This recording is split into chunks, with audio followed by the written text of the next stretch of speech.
ketika seseorang yang menciptakan sesuatu untuk kebaikan manusia tidak diniatkan, tidak diacukan acuannya, atau acuannya itu. Assalamualaikum warahmatullahi wabarakatuh. Salam generasi baru. Oke, sebagai generasi baru ya, atau kita sekarang gitu kan, pasti kan pernah atau bahkan mungkin sering ya mendengar istilah ada ilmu dunia, ada ilmu akhirat, atau misalnya ada orang yang apa ya, mengejar dunia, ada juga yang mengejar akhirat. Nah, ada juga yang mengejar ilmu apa namanya, bukan mengejar ya, ada istilah ilmu agama, terus kemudian ada juga istilah ilmu umum gitu kan. Gua di sini akan mencoba menerangkan sedikit aja menurut hasil pikiran gue sendiri ya. Gue tuh gak mau lah kalau hasil pikiran orang tuh kan, mungkin kalian juga udah bisa baca buku gitu kan, dari hasil pikirannya siapa-siapa itu kan. Dengan kalian membaca buku, dengan gue juga membaca buku, maka kita mungkin saja bisa memiliki pendapat yang sama gitu kan.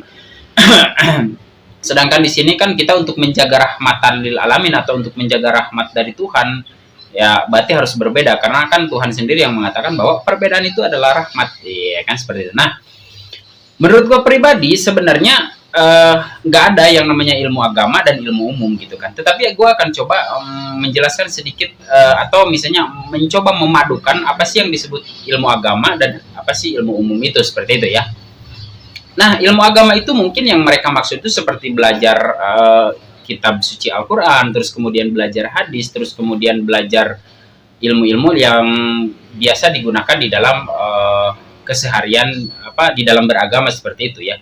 Nah, kalau misalnya ilmu umum itu mungkin seperti IPA, IPS, matematika dan lain sebagainya, yang kesananya mungkin kayak fisika, terus kemudian saintis ya, terus kemudian biologi apa dan segala macam. Nah, kalau buat gue pribadi, gue percaya dan gue selalu merasa pas banget dengan pernyataan beliau. Gue punya guru, Mbah Nun ya, gue bilang tuh. Nah, Mbah Nun ini kalau misalnya dia ngejelasin sesuatu itu selalu pas banget di hati gue gitu kan. Bahkan selalu, oh iya benar persis seperti apa yang gue pikirkan gitu. Dan gue merasa bahwa berarti nggak salah dong pemikiran gue selama ini seperti itu. Ada juga yang tentu yang lebih banyaknya adalah pelajaran-pelajaran dari beliau.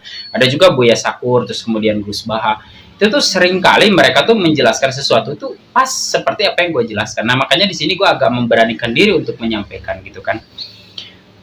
Ilmu agama gitu kan, menurut gue misalnya belajar ilmu Al-Quran, sebenarnya kalau orang itu menggali cukup dalam atau lebih dalam lagi tentang ayat-ayat suci Al-Quran gitu kan, yang tertulis di dalam mushaf itu gitu kan, itu juga sebenarnya akan mendorong mereka semua kepada ilmu matematika, kepada sains, kepada hal lain sebagainya seperti itu. Jadi kalau misalnya melihat keadaan seperti itu, berarti ilmu sains, terus IPS dan lain sebagainya juga ilmu agama dong kan, seperti itu gitu kan. Contohnya begini, belajar sholat juga ya, maksud gue, ntar dulu jangan lari ke contoh, sorry bro, kebablasan.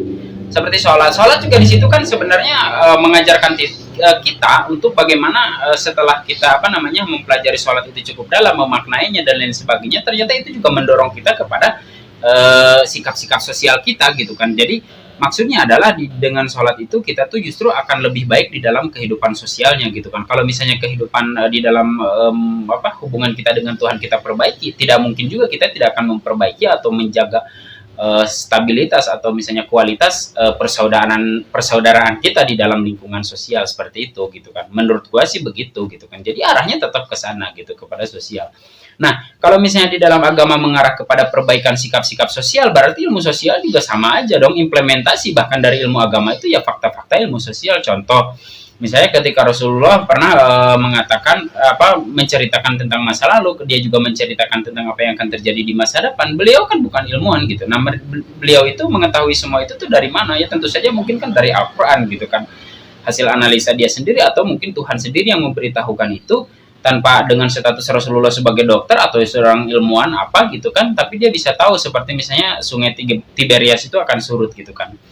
Nah, itu tuh kan dibuktikan gitu kan, kebenaran-kebenaran itu dibuktikan hari-hari ini. Terus kemudian di dalam Al-Quran juga ada yang dikatakan bahwa sesungguhnya manusia itu dari setetes air, dan itu juga pernah diteliti oleh salah satu ilmuwan dari Perancis katanya. Nah, untuk membuktikan itu kan mereka harus memiliki ilmu pengetahuan sosial dong, yang kalau kita mau bilang sosial ya gitu. Seperti misalnya ilmu sains semacam itu kan. Nah, dengan itu tuh bisa membuktikan kebenaran apa yang diucapkan Rasulullah, sehingga bahkan dengar kabarnya dia menjadi pindah agama, bukan pindah agama ya, dia akhirnya menjadi masuk Islam seperti itu. Nah, berarti ilmu itu juga ilmu yang akan mendorong seseorang masuk ke dalam agama Islam. Artinya berarti semua ilmu itu ya memang ilmu agama, menurut gue seperti itu gitu. Karena toh jadi kembali ke Tuhan kan gitu. Semua perjalanan dari manapun awalnya kita menempuh kembali ke Tuhan, berarti semua adalah ilmu agama kalau menurut gua. Nah, ilmu agama itu kan ilmu untuk kita bagaimana bisa dekat dengan Tuhan, untuk ilmu untuk kita juga bisa beribadah, kan seperti itu ya. Terus ilmu juga untuk bagaimana supaya kita itu hidup itu baik hubungannya dengan Tuhan, baik hubungannya dengan manusia, bahkan dengan alam semesta. Bahkan gue pernah dengar dari salah satu ustadz mengatakan, sebenarnya di dalam Al-Quran itu hampir 70% itu adalah tentang mengajarkan tentang manusia bagaimana menjalin hubungan baik dengan alam semesta atau dengan bumi seperti itu ya.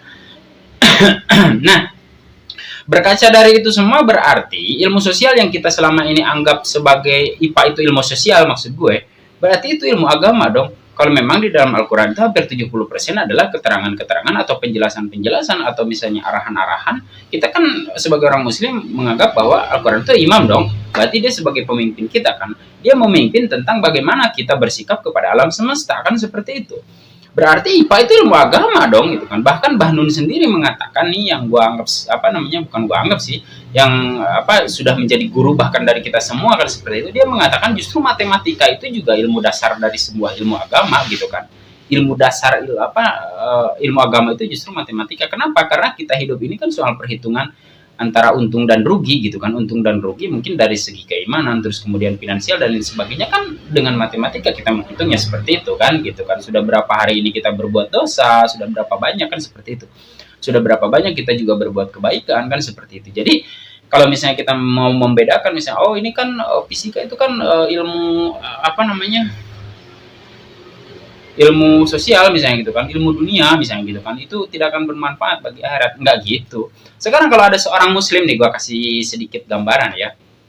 Kalau ada seorang muslim yang ahli di bidang misalnya elektronika gitu kan, mekanika lah ya atau apa segala macam, terus kemudian dia bisa menciptakan televisi, nah kan, pasti seorang muslim yang baik ini gitu kan, dia akan berpikir, gua akan ciptakan televisi ini bertujuan untuk apa? Untuk memudahkan masyarakat muslim di seluruh dunia, bahkan non-muslim sekalipun, atau untuk memudahkan manusia mendapatkan informasi tanpa harus pergi jauh, seperti itu. Sehingga dia punya banyak waktu untuk berzikir, untuk berbuat baik dengan lingkungannya, untuk segala macam kan seperti itu. Misalnya ada seorang ustadz kondang berceramah di televisi jam 1 ya kan. Nah, ceramahnya misalnya diadakannya di Surabaya. Tentu kan kalau yang ingin ketemu beliau itu si pendakwah ini misalnya kan, karena dia ceramahnya sangat luar biasa, tentu harus pergi ke Surabaya. Bayangin orang yang sangat jauh akan membuang waktu yang cukup banyak kan untuk tiba di tempat pengajian itu, untuk bisa melihat atau mendengar ceramah-ceramah tausiah-tausiah dari si ustadz itu kan seperti itu. Tapi dengan adanya televisi ini kan kita bisa dengan mudah gitu kan. Kita cukup jadwalkan jam habis zuhur itu kita istirahat sebentar, kemudian jam 1 kita stay di depan televisi, kemudian kita setel channel apa, kita nonton seperti itu kan. Dan kita nggak perlu kemana-mana gitu kan. Dan kita juga masih bisa menjaga anak istri kita, masih bisa menjaga kemudian apa yang akan terjadi dengan kita, dengan tetangga kita, kita masih bisa mengontrol semua itu dengan adanya televisi gitu. Cuman kan ya sayangnya sampai hari ini televisi diciptakan bukan oleh orang Islam, misalnya seperti itu, bukan oleh orang Muslim seperti itu ya. Kalau misalnya orang Muslim yang menceritakan gitu kan, yang menciptakan, pasti gua rasa tentunya Muslim yang baik, ya acuannya akan Tuhan gitu. Acuannya pasti dia kepada akhirat atau kepada Allah gitu. Contoh misalnya orang juga mempelajari misalnya ilmu biologi gitu kan, atau misalnya ilmu kedokteran gitu kan. Setelah dia menjadi dokter, kalau misalnya tujuannya dia adalah Allah, kalau misalnya akhirat gitu kan, ya tentu saja dengan kemampuan dia sebagai dokter tuh dia akan tolong orang-orang yang membutuhkan pertolongannya, dia tolong. Yang gak mampu bayar ya dia tidak akan meminta bayaran kan seperti itu. Berarti ilmu dokter juga ilmu akhirat dong kan seperti itu, karena memang menolong orang lain kan. Menolong orang lain ilmu agama atau bukan kan gitu. Sekarang masa orang sakit misalnya kan dibawa ke rumah sakit, ditanganinnya sama tukang ojek kan gak mungkin, pasti sama dokter kan. Berarti ilmu kedokteran bukan ilmu dunia gitu kan. Jadi sebenarnya bukan terus ya maksud gue. Jadi sebenarnya mau ilmu dunia atau ilmu akhirat itu kembali kepada diri manusianya. Lu acuannya untuk apa sih mempelajari itu semua? Gitu. Sama kayak kita sekolah gitu kan. Kalau misalnya ke sekolah acuannya adalah ijazah untuk lebih mudah mencari pekerjaan, ya sudah. Cuma dapat ijazah kemudian kita dapat pekerjaan, ya sudah gitu aja mungkin gitu kan, dan tidak jauh kalau menurut gua pandangan seperti itu. Tapi kalau misalnya acuannya lu sekolah untuk apa misalnya, ya gue sekolah ingin jadi pintar kan seperti itu misalkan. Itu kalau udah pintar lu mau apa gitu, ya gue ingin berguna bagi orang banyak, karena kan orang pintar itu selalu dibutuhkan oleh orang banyak gitu kan. Nah kalau misalnya pintar yang di sini juga ya mungkin dia ahli di suatu bidang tertentu kan seperti itu, sehingga dia akan berguna bagi masyarakat kan.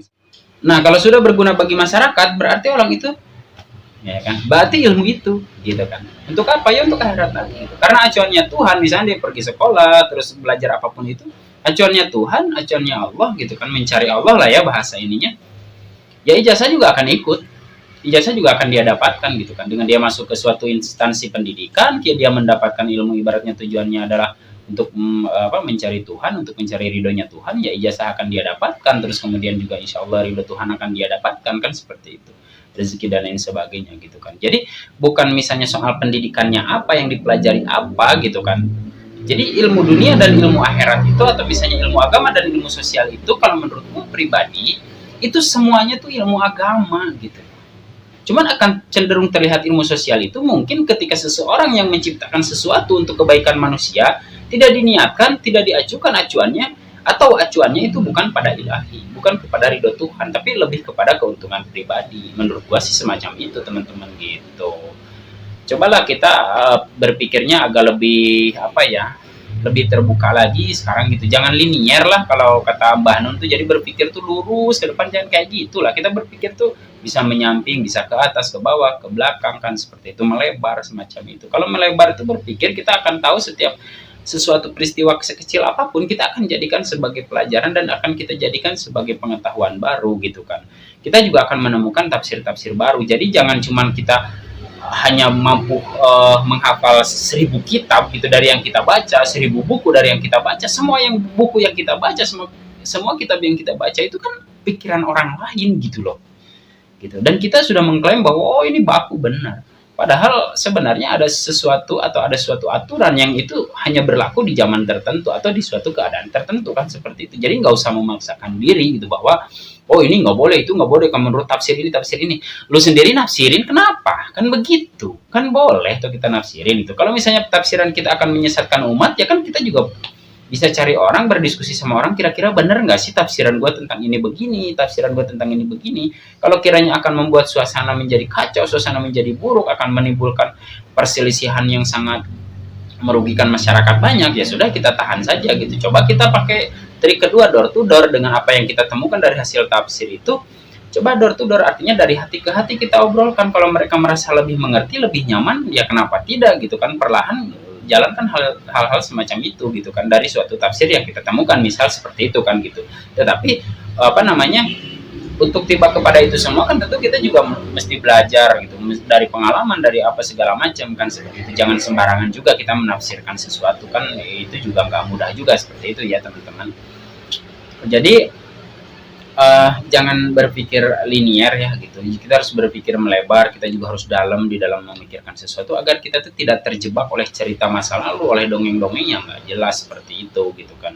Bukan artinya gue mengatakan bahwa banyak dongeng yang nggak jelas di antara orang-orang yang suka ceramah selama ini, nggak juga gitu kan. Ya kita kan punya akal juga, kita bisa berpikir, kita gunakan akal dan pikiran kita itu, karena kan Tuhan yang memerintahkan itu gitu kan.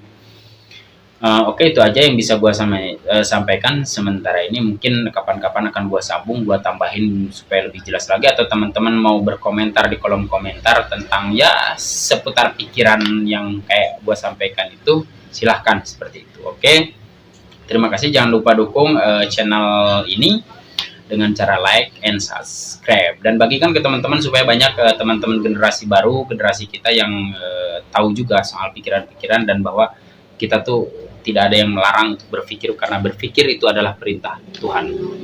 Wassalamualaikum warahmatullahi wabarakatuh.